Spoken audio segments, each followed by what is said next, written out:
Retailers, it is time to step out of the day-to-day of running your store and step into a new perspective. I would like to invite you to join me in Denver, Colorado at my conference, Evolve. This is built for independent retailers looking to transform their business. Retail is changing faster than we have ever seen before. So is marketing, and so are the tools to help us build our business. This conference is one of the best places for you to stay up to date and stay relevant. And it's super, super early bird pricing right now. So you can get a ticket for as low as $197. Go to crystalmediaco.com/evolve to secure your ticket. And I can't wait to see you in Denver and help transform and grow your store. In this episode of Rooted in Retail, I am sitting down with my dear friend and my web guy, Vi Wickam. I am so excited for you to tune into this episode because we're talking about SEO, search engine optimization. And before you decide to hit next or skip this episode because maybe you don't love the technical side of the marketing, digital marketing, it just can feel overwhelming. I know it's not as sexy or fun or creative. Before you skip, really give this episode a shot because Vi is pointing out critical things that every single business, honestly, not just retailer, needs to make sure that they have in place when it comes to SEO and also their assets. Towards the end of today's episode, Vi is talking about something so important to make sure that you have access to and you have ownership to. And yes, I'm going to have it be a mystery. So you listen to the whole episode because there's a lot of great tips in here to help you be seen and show up more online, whether you're looking for local visibility and local foot traffic and using online tools to do that, or if you have a website where you're trying to drive your website traffic, get more traffic to your site using some of the strategies that Vi talks about today. Lots of strategies, lots of ways to grow your visibility and your foot traffic and web traffic. So you're going to love it. Before we dive in, here's a little bit more about Vi. Uber geek and award-winning musician, he's the guy you want on your side in a digital duel. For over 20 years, Vi has helped businesses with Google AdWords management, remarketing, banner ads, and YouTube ads. He's also well-versed in web development, Microsoft ads, Facebook, and business strategy. He's crazy about dark chocolate and will bust out a smile-inducing song played on his great-grandfather's violin. He's extra nerdy about the machine inside Google that makes businesses successful. He holds a solemn vow to make sure your website and data are firmly within your control, a rare promise in the digital world. You'll find him in America's Rocky Mountains and open plains, ready to help when you are. How awesome is his intro? Vi is just an incredible human being. So an awesome intro for an awesome human. You're going to love today's episode. Let's dive in. Welcome to Rooted in Retail, the show that's dedicated to helping independent retailers thrive in today's ever-evolving retail landscape. I'm your host, Crystal Vilkaitis, and I'm thrilled to have you join me weekly as we explore topics that are vital to the success of your store. From marketing to mindset, money to merchandising, sales to leadership, we'll cover it all. Each episode features interviews with industry experts and accomplished retailers who share their real-life insights and actionable advice. Get ready for a great conversation on how to build your dream business with Rooted in Retail. Vi, welcome to Rooted in Retail. I'm thrilled you're here. Thank you, Crystal. I am so glad to be here. Yeah, we got a lot to talk about, and we have been on the road a lot at Crystal Media lately, and we have been hearing from so many retailers who have a lot of questions around SEO and AdWords, and I couldn't think of a more better person to join me because not only are you a dear friend of mine and my web guy, but you've been doing this for over 20 years. So you've got a lot of insight, and I'm just so thrilled you're here. So we're going to dive right in. Let's start with SEO for our part one. Let's do it. We're going to talk. Yeah, I love it. We're going to talk about SEO. And will you begin with just breaking it down in simple terms? What is SEO, search engine optimization, and why is it important for retailers to know and use SEO? Okay. So in general terms, search engine optimization or SEO is showing up when people are looking for you online. So when someone goes to Google or they go to Bing and they type either your name or the service you offer or the thing you sell in the town you're in, you want to be the first person to show up.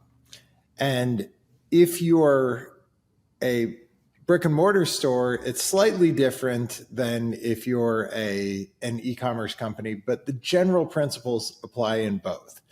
And really what that is show up as often and as high in the search results as you can for the things that your customer is searching for. And they do this through, I mean, there's probably so many different ways that you can be doing SEO. So many different things to do. Yeah, break down some of the ways that they could be showing up in these search results. So when you look at a Google search results page, you have a number of places to show up. So the first thing that's going to show up is going to be ads. And those ads might be regular ads. So Google has what they call Google Ads. It used to be called AdWords because it was a text-based ad. So you can have a text-based ad. You can have a product ad. So you can actually list all of your products on Google. So if you have a retail store with thousands of products, you can list all of those products available via Google Shopping, via their merchant center. Or it could be if you had a service business, you could show up as the Google Guaranteed Services section. And that's before any organic search results show up. And the organic search results are web pages. You can also actually very often, you can end up showing up as an image or a video as well up near the top. So, videos and images are organic search results as well that you can optimize your site for so that when somebody searches for that product, your images show up. And when they click those images, they might go to your site. So then you've got you've got probably 2 or 3 regular search results. And then you have Google Maps, which is the Maps results or the map pack. And the first of the map pack is very often an ad, but then you'll have another 3 to 5 organic Maps results, which is your Google business profile. Yet another thing you can optimize. And especially if you're a local business, that's really a critical one. After that, you have more organic search results. A lot of times those organic search results will be local companies, and a lot of times they will be aggregators or directories. Companies like Yelp or Angie's List or any number of hundreds of companies that do those kind of things. And so showing up on those pages is another strategy for showing up, for existing on the internet. But ultimately, the goal is when somebody looks for what you're selling, they find you first. And maybe they find you on that page 3 or 4 times if you're doing it really well. Exactly. Okay, so what I'm hearing you say is that there's opportunities for retailers to optimize web pages, videos, images, be listed on directories, in maps. These are going to be the free ways. Am I missing anything from those freeways? No, those are the general places. And then you have ads you can buy, which we'll talk about later. Yes, we'll do part 2 for our ads. Love it. And then also, if somebody's so brand new to this, when we're saying optimize and show up, there's keywords that you are putting on these web pages and phrases and specific, these keywords are going to be kind of behind the scenes on the page as well as on the page. And so then will you just kind of break that down a little bit too for the kind of newbie on what do we mean when we're saying optimize? So when we're looking at getting a web page or an image to show up, the context is really, really important. So when Google looks at your site, they're looking at the reputation of your site as well as how relevant your site is. So relevance and reputation are the 2 major factors that Google cares about. And so that relevance relates to what's the content on your page. So, and does it appear to be written by a human? Does it appear to be legitimate, good information? How much information is there? Is there a lot of it? And what kind of keywords have you used to link things together within your website? And what kind of keywords have other people used to link to your site? So that other people linking to you is a combination of relevance and reputation, because the more people who are linking from their site to your site that are citing you, it's a citation basically, they're saying you should go over to Crystal's website because they have really good information. And that is an endorsement in the eyes of Google. That's what I would call off-page optimization. On-page optimization is things like meta titles. So what's the title that you're telling Google is the title of the page? The description, which isn't necessarily a ranking factor, but it's kind of a secondary ranking factor, because if you have a good description, that description's what's going to show up in the Google search results along with your title. And if it's a compelling description, people are more likely to click on it. The click-through rate is a ranking factor. So Google cares how often your search result gets the click. So that's another part of your reputation. If you show up in the search results and you never get clicked on, you'll move down in the results. But if you always get the click, you'll move up in the results. So the more often you get the click, the more you move up in the results. So, there's a lot of complexity to this, but on page, other things you care about are alternate text on images or titles on images, captions on images. Those are things that let Google know what this image is about. Some of the search engines are getting better at reading text on the image or reading what's in the image, but I still don't count on that. So you really want the file name of that image. So say you're a candle store in Portland, Oregon, and you want to have your lemon lime scented candle show up in Google search results. You have a picture of a lemon lime scented candle and you name that file lemon lime scented candle.jpg. And that's going to make Google realize that this is a picture of a lemon lime scented candle. In addition to that, you'll use lemon lime scented candle as your alternate text, and you might put a caption under it that also says lemon lime scented candle or something similar. And it's actually good to mix those up.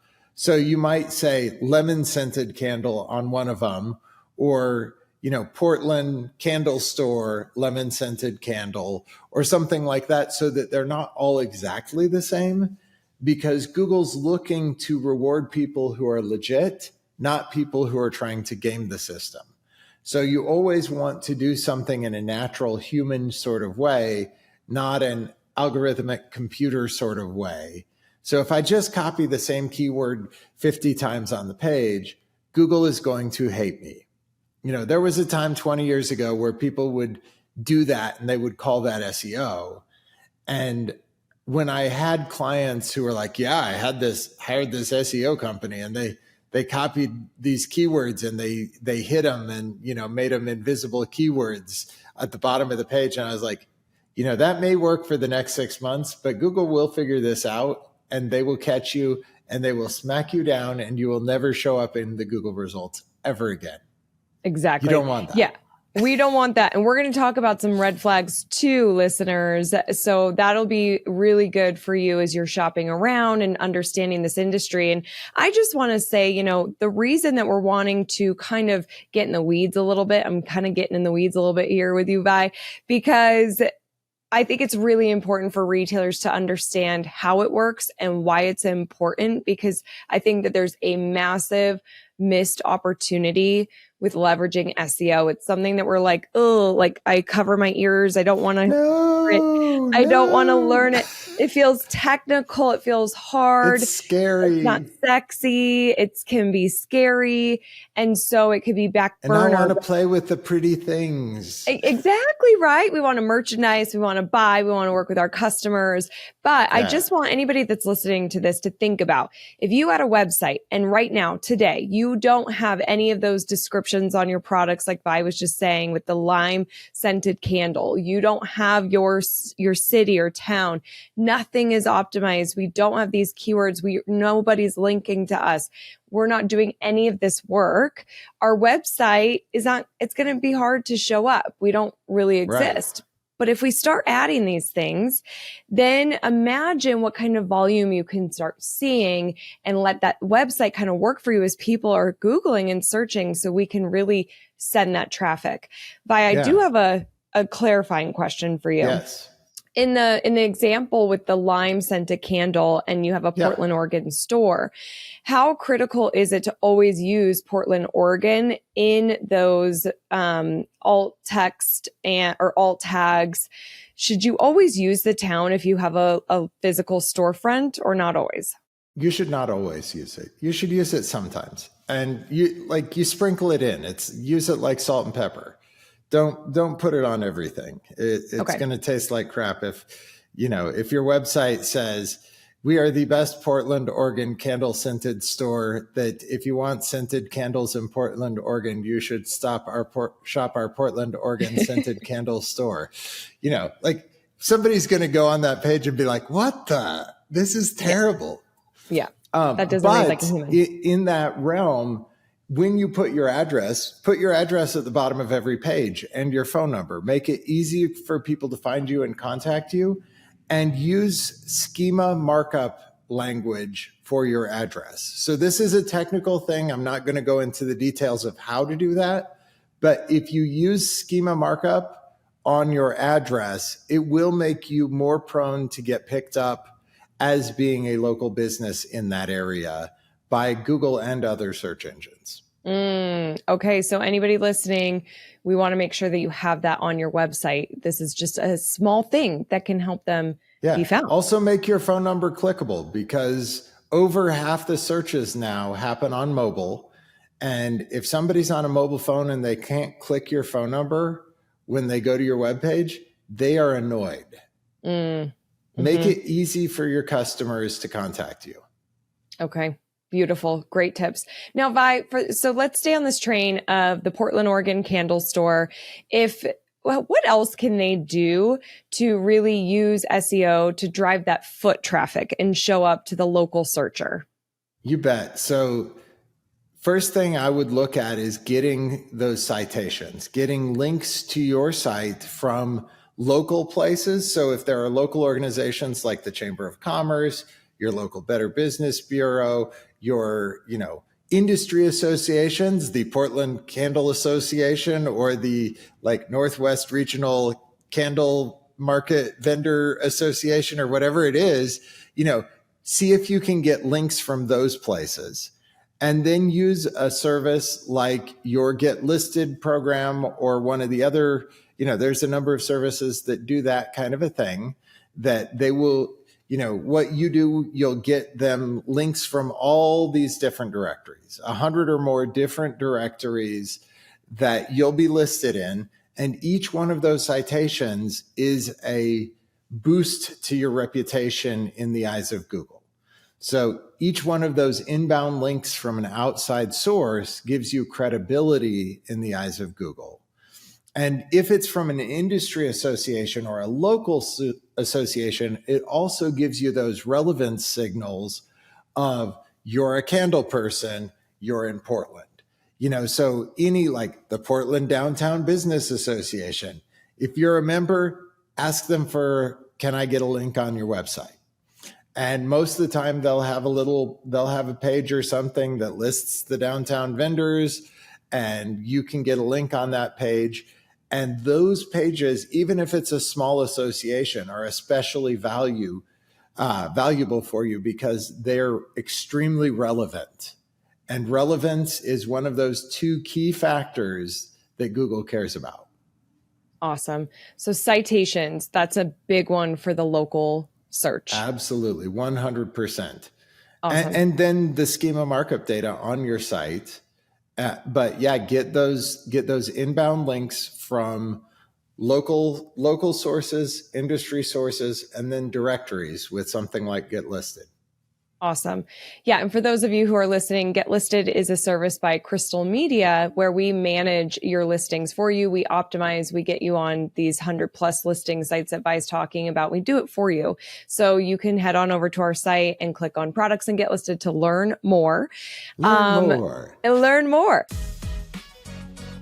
If you're tired of your social media creating little to no results, or you feel like your content has just gotten stale or maybe even boring, I have a brand new free training for you. It's called the Social Media Hooks and Hacks, How to Save Time and Stand Out.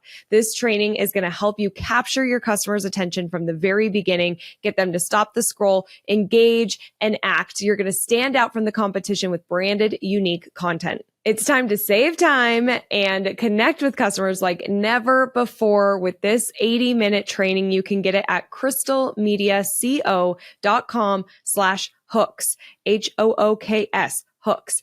Don't delay. Watch this training. It's going to transform your content. You're going to love it. Enjoy. Now, Vi, what would be one or two things that a retailer could do to help use SEO for an e-commerce website where we're not looking at the local foot traffic, but really that website traffic?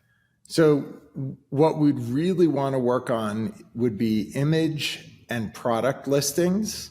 So, get every image you upload, all your product descriptions on all of your products, each one of those is an opportunity for making sales and for showing up in Google and for boosting your rankings for those specific pages. So say you're a local retailer that just has a local presence. Chances are 75 or 80% of your traffic is going to land on your homepage. But if you're an e-commerce store with 1,000 or 5,000 or 10,000 products, chances are only 20 to 40% of your traffic is going to land on your homepage.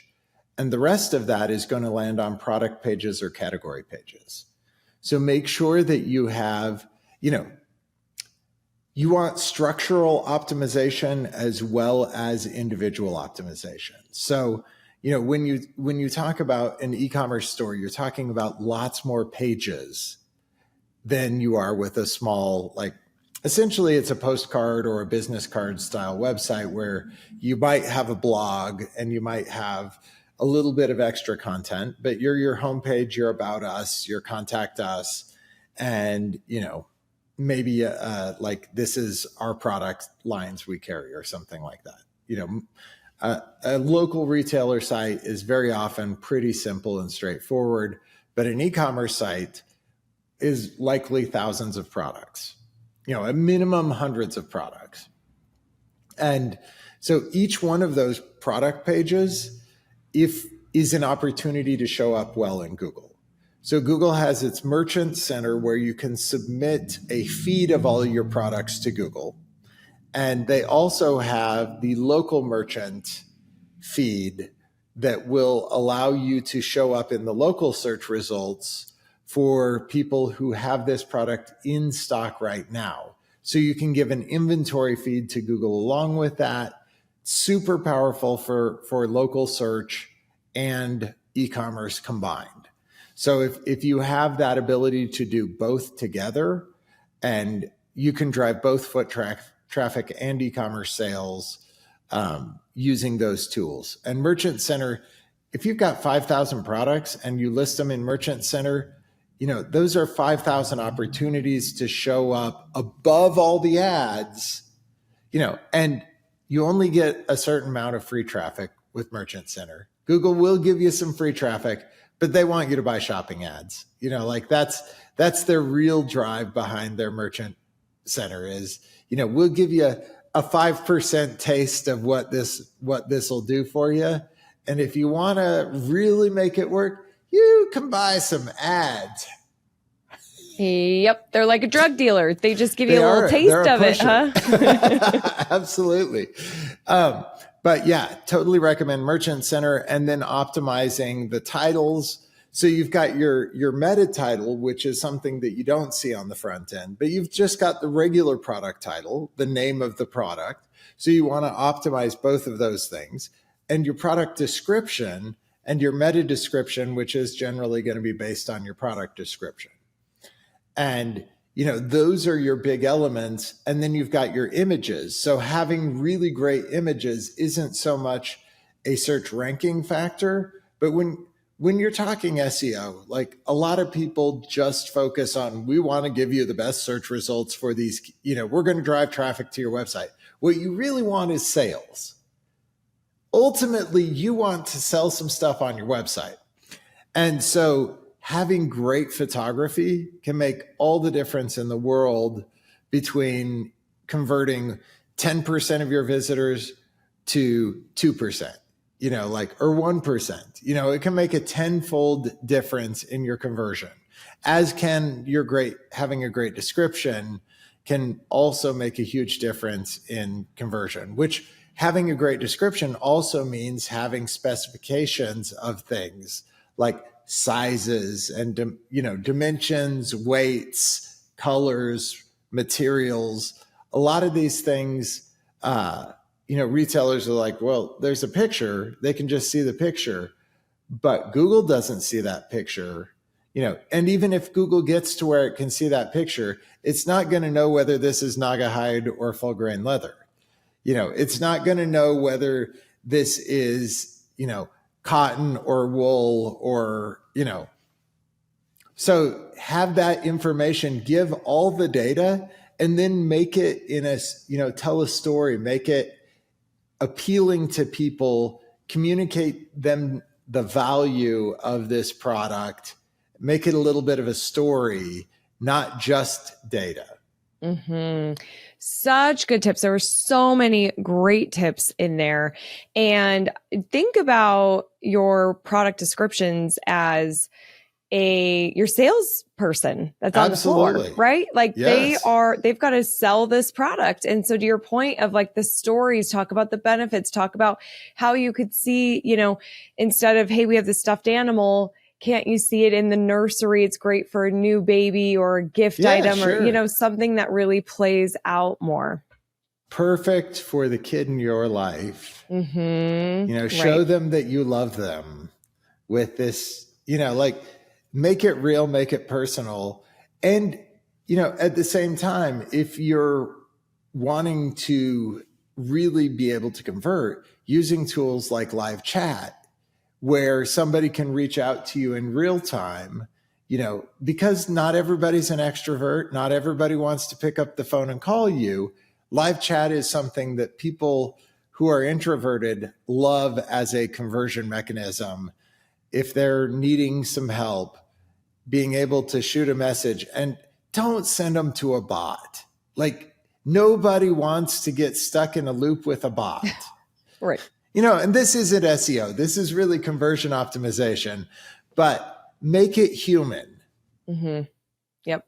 Make it human. I so echo that. I so agree with that. I was thinking, yeah, we're talking about conversion optimization now versus SEO. We got a little bonus happening in this episode. Bonus. I love it, Vi. Okay. So I know that somebody or many people are listening to this episode being like, okay, this feels over my head. I'm getting it.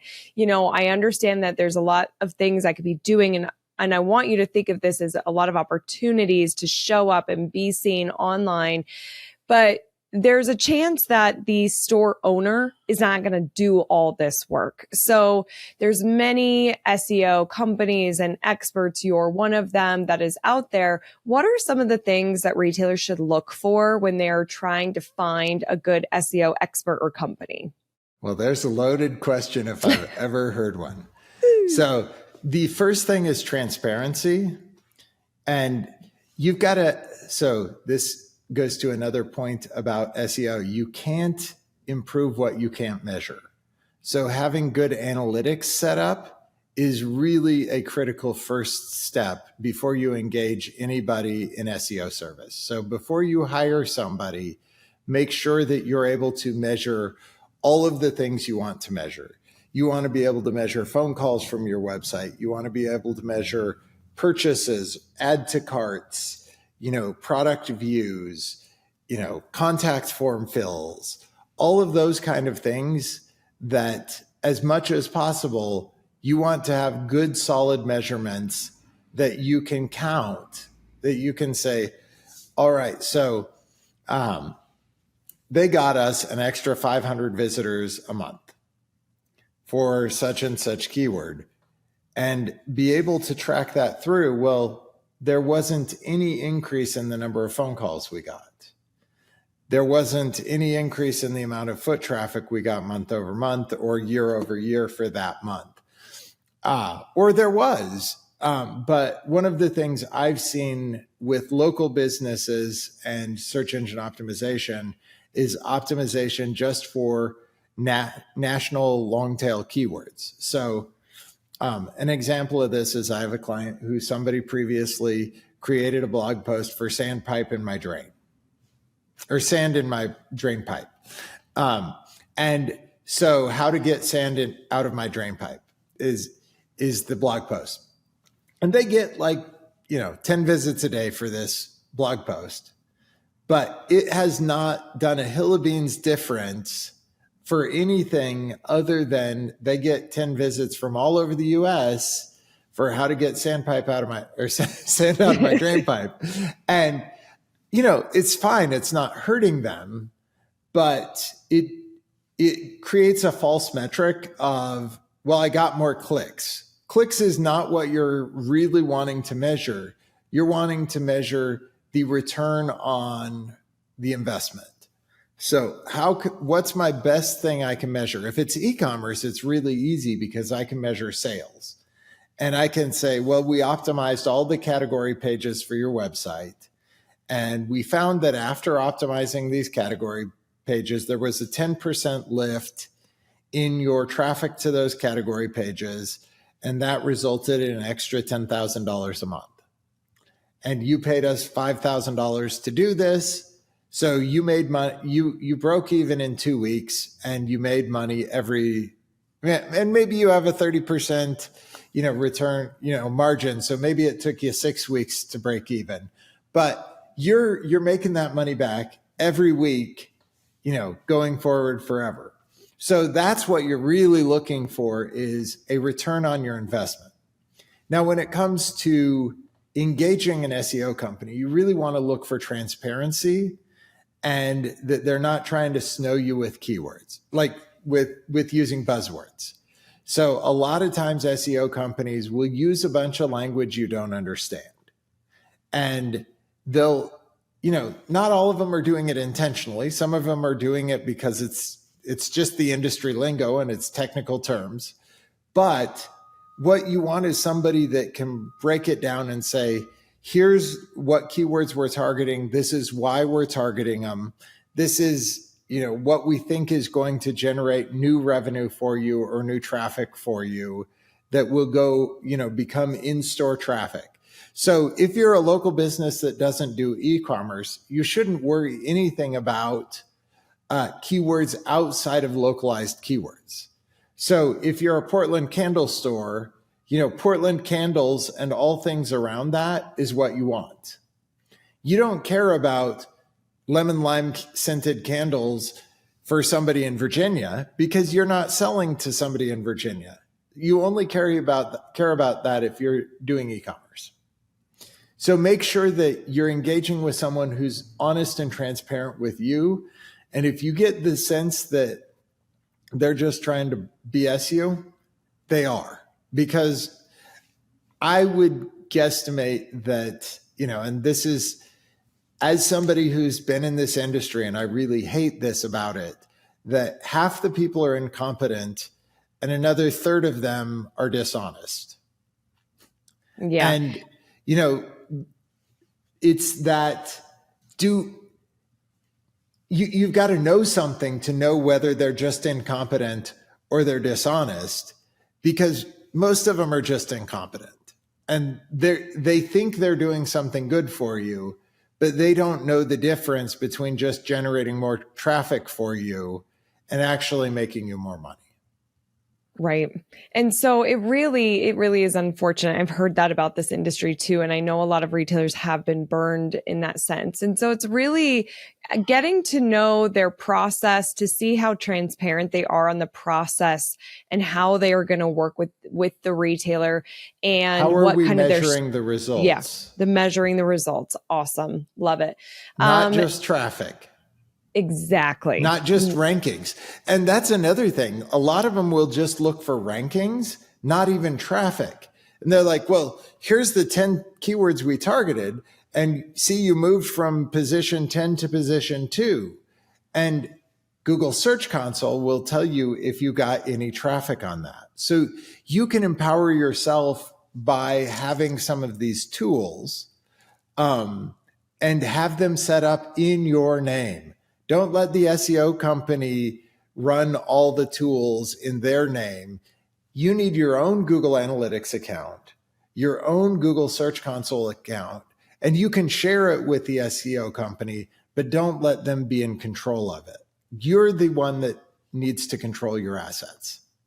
That is a huge tip that I hope if anybody is multitasking, you need to rewind the past 2 minutes and hear what Vi just said. Because if the SEO company owns it, then there are horror stories that I've heard from you, Vi, as well as other retailers, of trying to get that data, trying to get ownership. You have these companies that will just up and ghost you and you can't find them anymore. You need that under your information. You own that. It is your asset. It's very important to have that. Yeah. And the thing that I and my company do in that vein is we have a comprehensive web audit that we will do for companies, where we help them identify, here are your assets that, and we have a list of 17 different things we look at, that here are the things, who has access to them, who has control of them, and make sure that the owner and management of the company have control of all of their things, and that they can be consciously sharing them with whoever they actually want to share them with. But it's also really common to have, to come into a client where they have something they shared with somebody 10 years ago, and that person they haven't been working with them for 8 years, and they still have administrative access to their analytics or their search console. And I was like, why? Yep. Because we haven't logged in. We've never been in there before. We didn't even know we had it. They never logged in at all. Exactly. This is the first time that anybody other than that company 8 years ago logged in. Exactly. So, how can people learn about that audit that you have? So that's on viwickam.com, which is my website. Okay. And we'll link to that in the show notes. I think that'd be so helpful. So this is really helpful as far as what to look for and some of those questions. And then we talked about some red flags too. Do you have any other red flags that you would point out? Yeah. When they say things like Google's a black box and they're, I can't guarantee you anything. That's a red flag, but it's also a red flag if they tell you they can make you number one in Google. So if they go too over promising, or don't promise anything at all, real people give you something in the middle, and they'll say, listen, here's the things we can control. Here's the things we can't control. Here's what we're going to do to improve the things we can control. And we're going to run experiments. We're going to do these 5 things this month, and they'll have deliverables specified. That I'm going to do these things over the next 3 months. And here's what we think is going to happen, but we won't know until we've done it. And I'm going to deliver 5 blog posts to you, or I'm going to deliver, we're going to go out and get 50 citations, using a service like Get Listed. And, here's what we expect to be the results. Here's the keywords we're targeting. And then you don't actually know for a couple minutes after you've done the work even up to a month or two after you've done the work, you may not see the results of it. So we're going to write blog posts. We're going to share them on all our social media, and we're going to do, one blog post a week for the next 6 months. And that is the deliverable. And we're going to do these 25 blog posts are each going to be on these topics. And that's, and then if they are not following through on what they promised, you should have a contract with them that says this is what you agreed to deliver. And, if they don't deliver it, then you have recourse. Yeah.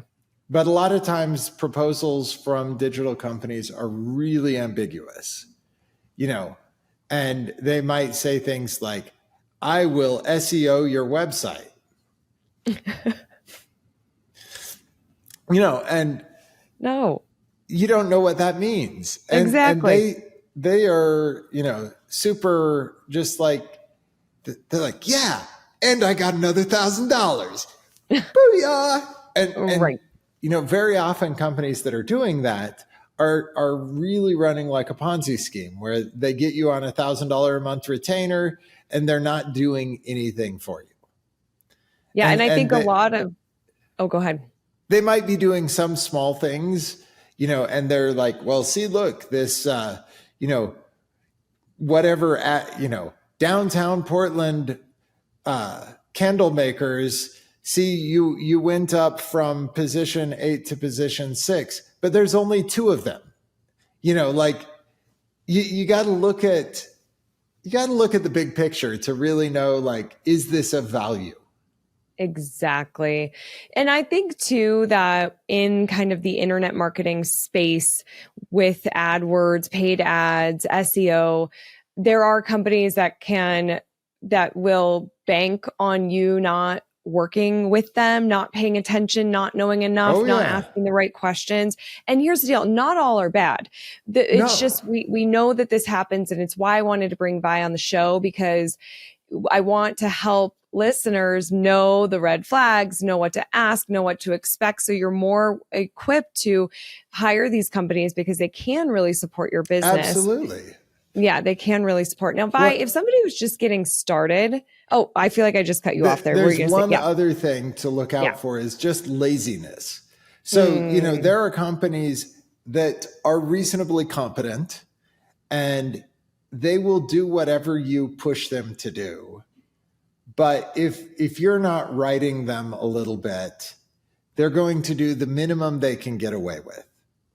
And so, there's your 3 horsemen of the apocalypse, which are incompetent, dishonest, and lazy. So good to be in this industry. Yeah, but you are nailing it. I mean, you're right on. It's so true. And so you do need to do your part on checking in, asking for deliverables, and hopefully you're working with a company that you don't have to do that. They are doing this. You want monthly reporting. Whoever you're working for, you want monthly reporting that includes ranking and traffic. And also, ideally, it also includes conversion data, like phone calls from the website and those kind of things. That's really what's critical. And, a lot of them will give you ranking reports, and some subset of that will also give you traffic reports. And then some subset of that will actually give you the conversion data, which is what really matters. Mm-hmm. Phone calls, forms, clicks for directions, those kind of things. Mm-hmm. Awesome. Monthly Sales. Reports. Sales. Yes. Monthly reports are critical. If they don't give you monthly reports, they are not doing what they say they're doing. Mm-hmm. Okay. Good tips. Now, before we go into our resilience round, if somebody is just brand new to SEO, they haven't really done anything, or maybe they did something a while ago but have fallen off, what's a good kind of next step for them to use SEO to build their traffic? Wow. That's another great question. The first thing everybody needs is to lay a solid foundation. So that means your structural pages of your website should have good SEO in terms of titles, meta tags, alt tags on the images, good copy, proper use of headlines. Like if you've got those 5 or so things, as your baseline, then the next thing after that is to do something like get listed, where you get submitted out to all those business directories so you can get some inbound links and have some baseline credibility with Google. And you do those 2 things, and then you can build from there. But those are your foundation. If you don't do those 2 things, you're kind of like swimming in the wind. Okay. Love having the foundational stuff in place. It's so important for us to know how to start. So this is so helpful. Vi, are you ready for the resilience round? I'm ready, Crystal. I am ready. Let's do it. Let's do it. Best business book. This is a tough one because probably my favorite business book recently is Derek Sivers' Hell Yeah or No. Yes. Which I know I gave you a copy of. Such a good book. It's a great book, but I think every business should also read E-Myth Revisited and Good to Great. Those are also foundational understanding of business books. Great suggestions. What is a best retail technology, like an app or software? Well, if you are a retailer and you're doing e-commerce, I would say Google Merchant Center. And if you're not doing e-commerce, I would say Google Business Profile. Okay. How do you keep up with the ever-changing retail landscape? I am always reading, and I'm always doing, like the landscape of the web is always changing. But the truth is, it's like Jeff Bezos said. He said that it's the things that don't change that are the most critical. And when it comes to things like SEO, the fundamentals of SEO haven't changed. Google still wants to send people to the best, most relevant search results. And so if you can become the best, most relevant person, that's how you really win in the long run. Awesome. Because retail, and let's also say the web. Let's say the web for you. The web is ever changing. Ever changing. Ever changing. How do you recharge your batteries? I play the fiddle. Yeah, you do. You sure? I go to music festivals and I jam until the wee hours of the morning. Oh man, Vi is such an amazing musician. I had him play at Evolve, our conference, and he was like, oh, people just loved it. It was such a highlight. He would just walk up and be like, what do you want to hear? And he could play it. It was so fun. It was a great time. Yeah, it was. To help retailers be stronger, rooted in success. So what's a digital marketing foundational best practice? Well, I think we covered those. Yep, we sure did. Like, make sure that you have your foundation laid as well as you can yourself. Be educated. And when you hire somebody to do SEO for you, make sure that you're in a situation that's fully transparent, that they're not hiding things from you, that they're not trying to snow you with technobabble. They're not, that they have deliverables that they're going to provide to you that you can validate and verify, and that you never give up control of your accounts. You have to be the one in control of your accounts. Yes. Amen. Finally, what do you think the future is for independent retailers? The future is bright. And the future is one where you really need to stay on top of technology, and you have to create amazing experiences for your customers. So if you're doing in-person retail, it's not enough to just have a good price. It's not enough to just be convenient, but the internet has created a new standard for what's expected. And so the baseline has gone up. You can't be just an indie retailer that has crappy service and pretty good selection. You have to have good selection. You have to have great customer service, because the convenience of the internet is always going to be higher than the convenience of leaving your house. And so you have to give people a reason to leave their house and to come spend time with you, which means an extraordinary experience. And if you want to also sell online, that's never a bad idea. Awesome. Vi, this was such a helpful and just so much, there's so much gold. This conversation was so good. How can people best connect with you? So I am available on the web at viwickam.com. No H, viwickam.com.